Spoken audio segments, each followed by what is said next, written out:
India TV 9 news Maharashtra.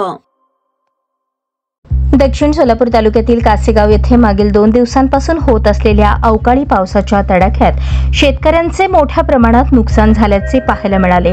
कासेगावमधील शेतकरी नारायण धर्मा चौगुले यांच्या गोठ्यावरील पत्रे उडून गेल्याने साठवणुकीसाठी ठेवलेल्या कांद्याचे भिजून मोठ्या प्रमाणात नुकसान झाले आहे।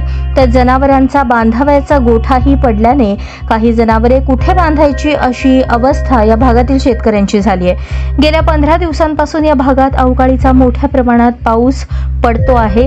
नदी नाले ओढे तुडुंब भरून वाहत आहेत। झालेला पाऊस जवळपास 85 ते 90 मिलीमीटर पडल्याचं हवामान खात्याकडून सांगण्यात आलंय।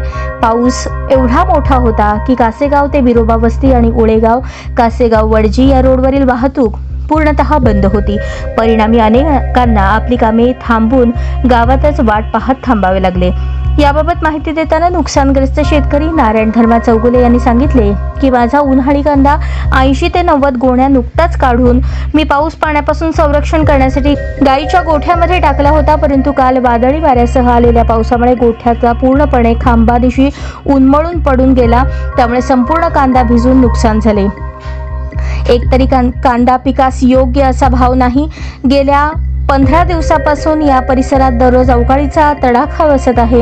या भागातील पाझर तलाव नाले बंधारे ओढे तुडुंब भरून गेले आहेत। जवळपास या भागात गेल्या 15 दिवसापासून 250 ते 300 मिलीमीटर पावसाची नोंद हवामान विभागाने वर्तवल्याचे सांगण्यात आले आहे। याबाबत प्रशासनाकडून पंचनामे होऊन नुकसान भरपाई मिळावी अशी मागणी या भागातील शेतकऱ्यांनी केली आहे।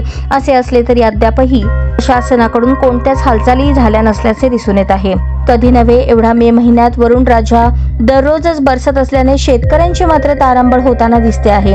खरीप पूर्व मशागतीच्या हंगामाचा शेवटचा टप्पा असल्याने शेतकऱ्यांची अनेक कांबे खोळंबून पडली आहेत। परिणामी गेल्या 15 दिवसांपासून पडणाऱ्या पावसामुळे या भागातील शेतावर मोठ्या प्रमाणात तण उगवले असून पावसाने लवकर उघडीप न दिल्यास खरीप पिकासाठी पेरणी होईल की नाही अशी शंका शेतकऱ्यांमधून व्यक्त करण्यात येत आहे।